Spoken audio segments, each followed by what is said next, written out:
मीराबाई के जीवन में कम कष्ट नहीं थे, लेकिन मीराबाई अपने समस्त कष्टों को ऐसे पार करती चली गई जैसे कोई गाय के खुर का गड्ढा। क्यों? क्योंकि ठाकुर जी थे उसके साथ।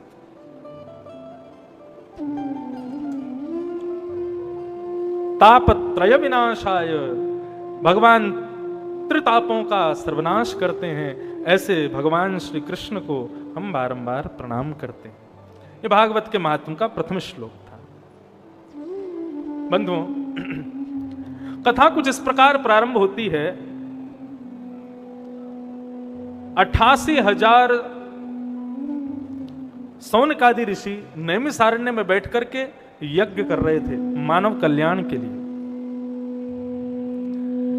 लेकिन तभी उनको पता चला कि शायद यज्ञ से हम मानव का कल्याण नहीं कर पाएंगे। क्या करना चाहिए? तभी वहां पर परम विद्वान श्री सूत जी का आगमन हुआ, और जैसे ही विद्वान को देखा तो विद्वान को देखते ही सब लोगों ने उनके चरण पकड़ लिए और उनसे प्रश्न करना शुरू किया। देखो, विद्वान के साथ में तर्क नहीं होना चाहिए, विद्वान के सन्मुख जिज्ञासा होनी चाहिए। कई लोग हमसे कथा सुनते हैं, हम कथा करके जैसे नीचे उतरेंगे तो वो हमारी परीक्षा लेते हैं, हम देखें तो सही इनको कितनी नॉलेज है। फिर आके वो पूछेंगे, अच्छा सुदामा जी के मम्मी पापा का नाम क्या था, राम जी की दादी का नाम क्या था। ये प्रश्न नहीं है, ये तर्क है, ये डिबेट है आपकी, ये कुतर्की है। और कुतर्की व्यक्ति ना, याद रखिएगा, कभी ज्ञान अर्जित नहीं कर पाएगा।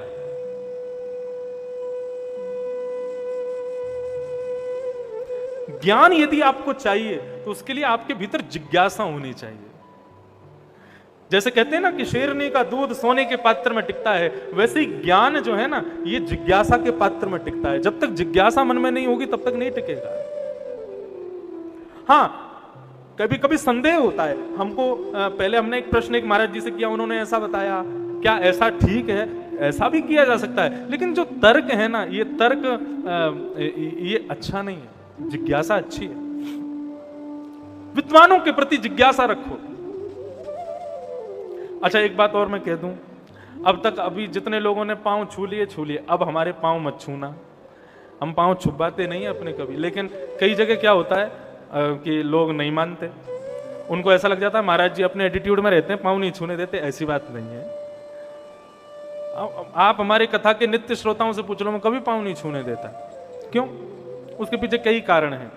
हमारा मानना ऐसा है कि जब तक महाराज लोगों से आप जिज्ञासा नहीं करो तब तक आपको प्रणाम का अधिकार नहीं है।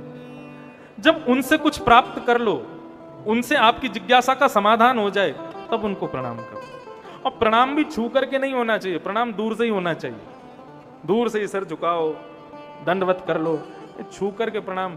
उससे पता क्या होता है, जिसको हम प्रणाम करते हैं, जिसके पांव छूते हैं, उसके पुण्य निकल के हमारे अंदर आ जाते हैं। यदि आपने हमको प्रणाम किया तो हमारे पुण्य सब खत्म हो जाएंगे, इसलिए दूर से ही प्रणाम करो। इसलिए हम ज्यादा पैर छूने नहीं देते। हाँ, गिनती के 2-4 तो पुण्य करते हैं हम, वो भी आप ले जाओ, इसलिए दूर से ही प्रणाम अच्छा है। अच्छा, प्रणाम किसको करना चाहिए? माता पिता गुरु, इनको तो प्रणाम करना ही चाहिए। इनके अलावा हमारे पूज्य पिताजी महाराज कहते हैं, जिसको देख करके प्रणाम करना पड़े वो प्रणाम उचित नहीं है, जिसको देख के प्रणाम अपने आप हो जाए। कई बार ऐसा होता है, हम संत महात्माओं के प्रति ज्यादा विश्वास नहीं रखते, लेकिन ऐसा कोई दिव्य तेज पुंज लेकर के एक संत हमारे सामने आता है, हमारा मन करता है कि सर झुका दें, नीचे झुक करके इसको प्रणाम कर लें। उसी को ही प्रणाम करना चाहिए। देख रहे हैं सब प्रणाम कर रहे हैं तो हम भी कर लें, वो उचित नहीं। कहीं कहीं हो, किसी किसी को हो। तो हम क्या बता रहे थे? हाँ, जिज्ञासा। जिज्ञासा करो विद्वानों के प्रति। यज्ञ कर रहे थे 88,000 सौनकादि ऋषि, उन्होंने अपना यज्ञ छोड़ा और सूत जी के पास जाकर के कहा कि महाराज, हजारों वर्षों का यज्ञ कर रहे हैं हम, हमारा मन अशांत है अभी भी, आप हमारे मन की अशांति को दूर करो। क्या जिज्ञासा कर रहे हैं? तब उन्होंने जिज्ञासा करते हुए कहा, श्रेयसाम यद् भवे श्रेय पावनानां च पावनम् कृष्ण प्राप्ति कर्म सस्वत साधनम तद्वदाधुना। क्या जिज्ञासा है? बोले प्रभु श्री कृष्ण की प्राप्ति कैसे हो, हमें यह बताओ। और केवल इतना मत बताना, श्रेष्ठ से श्रेष्ठ उपाय बताना, और सुनो कम समय में बताना, क्योंकि कलयुग में लोगों के पास ज्यादा समय नहीं है। इसलिए कम समय में श्रेष्ठ से श्रेष्ठ भगवत प्राप्ति कैसे हो, हमको यह बताओ। यह प्रश्न किया। सूत जी महाराज इसका उत्तर देते हुए कहते हैं, कालव्याल मुखग्रास त्रास निर्णास हेतवे श्रीमद्भागवतम शास्त्रम कलौ कीरेण भाषितम्। हे सौनकादि ऋषियों, आप लोगों ने प्रश्न किया भगवान की प्राप्ति का श्रेष्ठ से श्रेष्ठ उपाय बताओ। श्रीमद्भागवतम शास्त्रम कलौ कीरेण भाषितम्। हे मानवों, संसार में समय जो है ना, वो एक काल रूपी व्याल है। व्याल कहते हैं सर्प को। समय जो है ये सर्प के समान है, और हम सब उस समय रूपी सर्प के मुख के ग्रास बन के बैठे हैं। वो कभी भी हमारा अंत कर सकता है।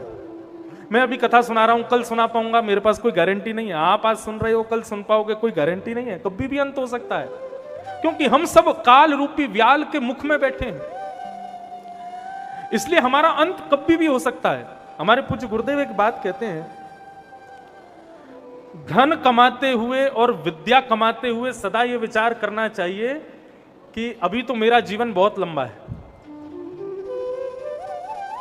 लेकिन भजन करते हुए, कीर्तन करते हुए यह सोचना चाहिए मेरा अंत कभी भी हो सकता है। जितना हो सके इस क्षण को भी भजन में ही व्यतीत कर दूं। हमारा क्षण कभी भी अंत हो सकता है। इसलिए श्रीमद् भागवत रूपी शास्त्र की शरण में चले जाओ। इनकी शरण में जाने से तुमको, तुम्हारे हृदय का भय, काल का भय नष्ट हो जाएगा, तुमको कृष्ण की प्राप्ति हो जाएगी। भागवत की शरण में जाओ। सौनकादि ऋषियों ने पूछा, महाराज ये भागवत कैसा ग्रंथ है, इसके बारे में हमको थोड़ा बताइए। तब सूत जी महाराज ने वर्णन किया, बोले कि भैया सुराणामपि दुर्लभम, देवताओं को भी दुर्लभ है ये भागवत की कथा। ऐसी भागवत की कथा है। बोले देवताओं को दो चीज दुर्लभ है संसार में, जो चीज हम मानवों को प्राप्त है। पहली भागवत की कथा और दूसरी छाछ। देवताओं को छाछ नहीं मिलती पीने को, ये बात सत्य है बिल्कुल। तक्रम सक्रश्च दुर्लभम, तक्र कहते हैं छाछ को। छाछ देवताओं को पीने को नहीं मिलती। क्यों नहीं मिलती, उसके पीछे बहुत अच्छा एक रीजन भी है कि स्वर्ग में एक वृक्ष है, उसका नाम है कल्प वृक्ष। कल्प वृक्ष स्वर्ग की किसी भी वस्तु को बासी नहीं होने देता। वहां पर दूध भी कभी बासा नहीं होता, रोटी भी कभी बासी नहीं होती, सब्जी भी कभी बासी नहीं होती। इसलिए देवताओं की दाढ़ी मूछ भी कभी नहीं आती, वहां वृद्धावस्था भी नहीं होती।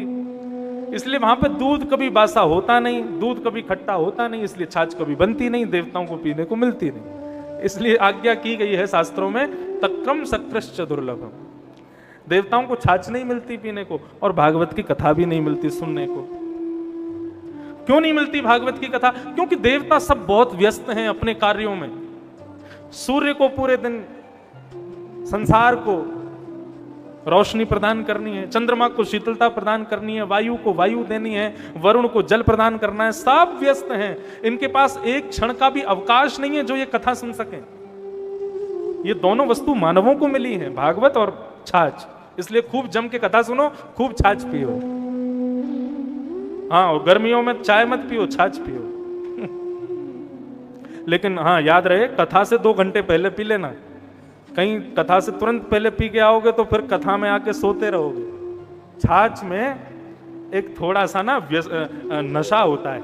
यदि भोजन के बाद भोजनांते पिबेत तक्रम, भोजन के अंत में यदि छाछ पी लो तो उसके बाद में महाराज 2 पैग लगाने वाले को भी इतना नशा नहीं होता जितना भोजन के बाद छाछ पीने वाले को हो जाता है। उसको लगता है मुझे बिस्तर मिले मैं सो जाऊं। इसलिए 12 बजे भोजन में ही छाछ पी लेना, ताकि 2 बजे तक तुम फिर से उठ जाओ। छाछ पियो, ठाकुर जी को भी बहुत प्रिय है। दही, मठा, मक्खन ठाकुर जी खूब पाते हैं, देवताओं को दुर्लभ है। और फिर दूसरा क्या है? बोले भागवत रूपी अमृत का पान करो। तो ऐसी श्रीमद् भागवत की कथा है, ये देवताओं को भी दुर्लभ है। प्रश्न हुआ, महाराज ये भागवत की कथा किसने किसको सुनाई सबसे पहले? बोले सबसे पहले ये भागवत की कथा सनक सनंदन सनातन सनत कुमार, भगवान के प्रथम अवतार हैं ये। सनत कुमार कहते हैं इनको, सनक सनंदन सनातन सनत कुमार। इन चारों ने ये भागवत की कथा सबसे पहले श्री नारद जी को सुनाई। सौनक आदि ऋषियों ने प्रश्न किया, बोले नारद जी तो एक जगह टिकते नहीं कभी, उन्होंने 7 दिन बैठ के कथा कैसे सुनी, हमें बताइए। तब पूरी बात वृत्तांत पूरा सुनाया गया। नारद जी एक बार पृथ्वी पर भ्रमण करने के लिए आए थे, सब जगह उन्होंने कष्ट ही कष्ट देखा। यमुना के किनारे, यमुना के पुलिन पर एक आश्चर्य देखा। कैसा आश्चर्य? एक नव युवती बैठी है, एक सुंदर स्वरूपा युवती बैठी है, उसकी गोद में 2 वृद्ध लेटे हुए हैं, रुदन कर रही है। नारद जी ने पूछा कि हे युवती, तुम युवावस्था में इतनी सुंदर, तुम्हारा स्वरूप रुदन कर रही हो और तुम्हारी गोद में 2 वृद्ध लेटे हैं, मैं कुछ समझ नहीं पा रहा, ये दोनों कौन हैं तुम्हारे? तुम्हारे दादा हैं, तुम्हारे पिता हैं, कौन है ये?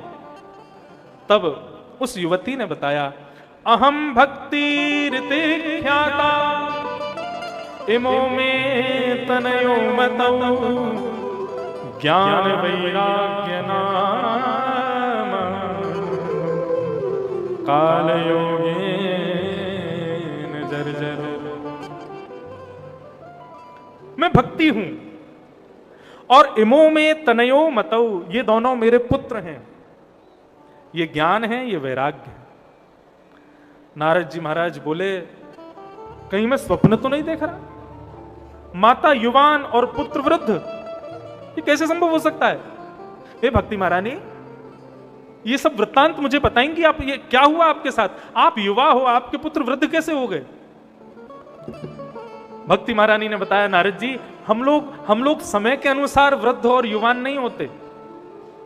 हम जिस नगर में जाते हैं, जिस शहर में जाते हैं, वहां के लोगों में जितनी भक्ति होती है, जितना ज्ञान होता है, जितना वैराग्य होता है, वैसा ही हमारा स्वरूप हो जाता है।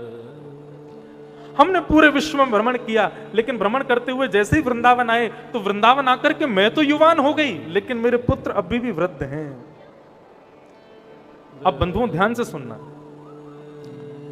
भक्ति सबके जीवन में है, लेकिन भक्ति के पुत्र ज्ञान और वैराग्य, इनको कोई नहीं अपनाता।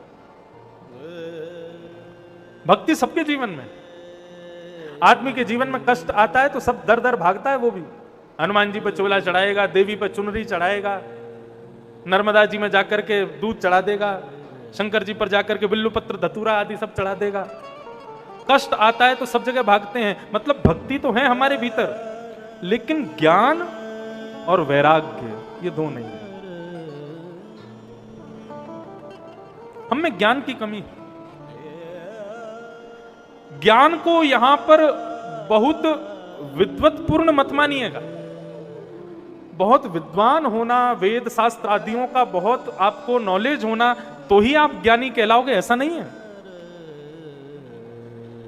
ज्ञानी होने का मतलब क्या है? विवेकी होना।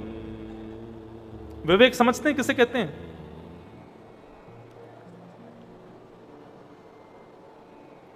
कोई घटना होने पर उस घटना पर हमें क्या करना है, इसे कहते हैं विवेक। आप लोग फ्लाइट में सफर करते हो तो उसमें जो श्रीमती जी जो माइक पे बोलती हैं, क्या बोलती हैं? दुर्घटना की संभावना जब होगी तो आप सब लोगों के ऊपर से अपने आप ऑक्सीजन मास्क नीचे लटक जाएंगे। लेकिन वो अगली बात क्या कहती हैं? दूसरे की सहायता करने से पहले अपना नकाब जरूर लगा लें। पहले अपना ऑक्सीजन लगा लें, फिर दूसरे की सहायता करें। इसको कहते हैं विवेक। दुर्घटना के समय पर हमारा रिएक्शन क्या होता है, हमारा एक्शन क्या होता है, उसको विवेक कहते हैं। सब कुछ बहुत अच्छा चल रहा है, उस समय तो पता ही नहीं चलेगा कि मानव विवेकी है कि नहीं। जब उसकी प्रतिकूल परिस्थिति आती है ना, प्रतिकूल परिस्थिति में वो क्या एक्शन लेता है, उससे उसके विवेक का पता चलता है।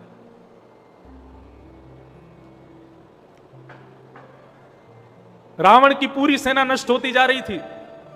जब कुंभकर्ण को जगाया रावण ने, तो कुंभकर्ण को जब ये बात पूरी पता चली कि क्या चल रहा है, तो कुंभकर्ण ने रावण से कहा कि भैया तुमने किया तो गलत है, मेरे हिसाब से अब तुमको रघुनाथ जी की शरण में चले जाना चाहिए, सीता जी को उनको प्रदान कर देना चाहिए। यही विवेक है, लेकिन रावण नहीं माना। तुम मुझे मत समझाओ मुझे क्या करना है क्या नहीं करना है, मैं जो कर रहा हूं बिल्कुल सही कर रहा हूं। कई बार हमारे विवेक को नष्ट कौन कर देता है? ये ईगो नाम की वस्तु, ये हमारे विवेक को नष्ट करती है। वैष्णव भक्तों में, कथा सुनने वालों में कभी ईगो नहीं हो सकता। और यदि कथा सुनने के बाद भी आपका ईगो मरा नहीं है ना, तो अभी तुमने कथा सुनी ही नहीं है। और सुनो, अभी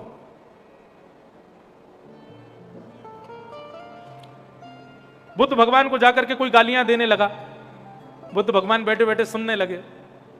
क्यों गाली दे रहा था? उसके घर का एक बालक, एक ही पुत्र था, बुद्ध भगवान के पद चिन्हों पर चल करके वो भी संत हो गया। तो इस बात से नाराज होकर के वो आकर बुद्ध भगवान को गाली देने लगा, तुमने हमारा घर बर्बाद कर दिया, एक ही बेटा था घर चलाने वाला, उसको भी साधु बना दिया, और तुम तो सब पाखंडी हो, तुम्हारा सब नौटंकी है, सब ये है, ऐसा ऐसा करके बुद्ध भगवान को सुनाने लगा। बुद्ध भगवान सुनते रहे। जैसे ही वो व्यक्ति शांत हुआ तो बुद्ध भगवान ने हाथ जोड़ के उसको प्रणाम किया और कहा, प्रभु मुझे क्षमा कर दो। बोले, क्षमा क्यों मांग रहे हो? बोले, मैं इसलिए क्षमा मांग रहा हूं, आपने कितना कुछ कह दिया, मतलब कितना कुछ दे दिया मुझे, लेकिन मेरे पास आपको देने के लिए कुछ भी नहीं है, मैं आपको कुछ दे ही नहीं सकता। क्योंकि शास्त्र क्या कहते हैं कि यदि आपको किसी ने कोई वस्तु दी तो उसी के समान वस्तु उसको वापस करो। बुद्ध भगवान बोले, आपने जो मुझको दिया वैसा मैं आपको कुछ दे ही नहीं सकता, इसलिए मैं आपसे क्षमा मांगता हूं भगवान। इसको कहते हैं विवेक, इसे कहते हैं ज्ञानी होना। अरे पोथी पढ़ पढ़ जगमुआ, पंडित भया ना कोय, ढाई आखर प्रेम का पढ़े सो पंडित होए। बहुत अध्ययन कर लेना, बहुत शास्त्र और पुराणों का गहन चिंतन कर लेना आपको ज्ञानी बना देगा, ऐसा नहीं है। ज्ञानी तो बन जाओगे लेकिन विवेकी नहीं बन पाओगे। विवेकी कब बनते हैं हम? जब हम सत्संग करते हैं। संतों का सत्संग किसे कहते हैं? ध्यान से सुनिएगा, सत्संग किसे कहते हैं? सत धन संग इज इक्वल टू सत्संग। अब सत किसे कहते हैं? भगवत संबंधी हर वस्तु को सत कहा जाता है। आप श्री नाथद्वारा का प्रसाद पा रहे हो और आपके बगल में बैठा हुआ कोई व्यक्ति आपके इंदौर की रतलामी सेव खा रहा है। यहाँ पे सेव बहुत अच्छी मिलते हैं ना, इंदौर की नमकीन बड़ी प्रसिद्ध है। नमकीन हो गए, चाट हो गए, यहाँ के सराफा रात में 9 बजे के बाद कुछ वहाँ पे लगता है, ऐसा मैंने बहुत सुना है, मैंने देखा कभी नहीं है। लोग बोलते हैं, बोले महाराज इंदौर में रात में 9 बजे के बाद पूरी इंदौर इकट्ठी होती है वहाँ पे चाट खाने के लिए।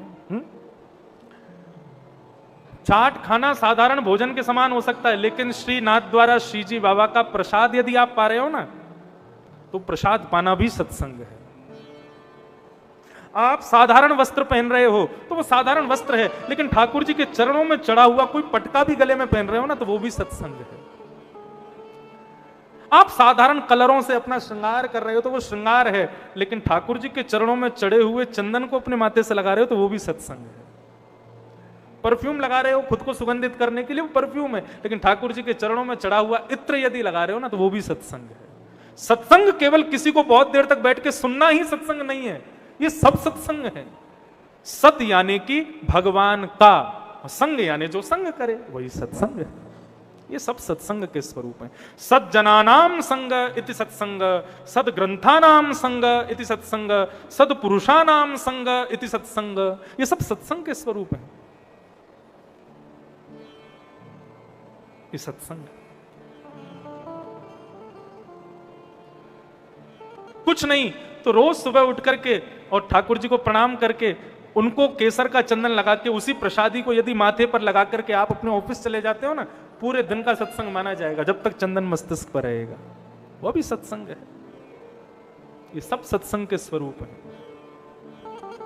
लोग कहते हैं आप धोती क्यों पहनते हो, आप बगलबंदी क्यों पहनते हो? मैं जब एयरपोर्ट पे जाता हूं ना तो लोग मुझे ऐसे देखते हैं। कभी कोई फ्लाइट में जाता हूं तो लोग ऊपर से नीचे तक देखते हैं, बोले ये पंडित जी हैं कोई। कई लोग ऐसे देखते हैं जैसे कोई एलियन आ गया हो। नहीं, हाँ, होता ही है।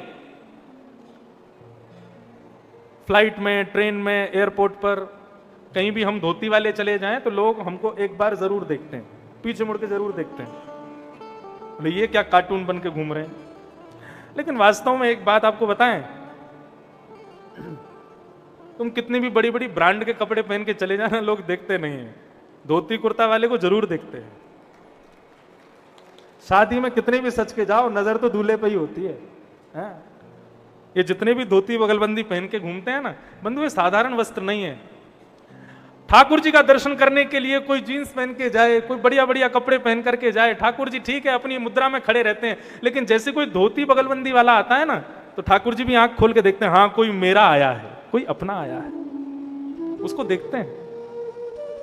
हमारे वस्त्र भी ये चिन्ह प्रदान, ये बताते हैं दुनिया को कि ये वस्त्र नहीं है, ये भी ठाकुर जी का प्रसाद है। हम कुछ नहीं भी करेंगे, यदि धोती पहने हुए हैं और यदि हमारे प्राण निकल जाएंगे ना, तो भी हमको वैकुंठ जाने से कोई नहीं रोकेगा। क्यों? कुछ नहीं था इसके पास, क्योंकि तन पर केवल वस्त्र वो था जो ठाकुर जी की सेवा में होते, उस मात्र से कल्याण हो जाएगा।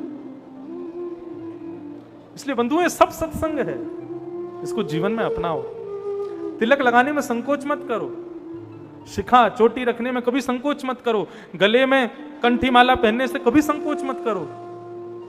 आजकल के यंगस्टर्स नहीं समझ पाते हैं इनकी महत्ता, इनकी विशेषताएं, इनके प्रभाव।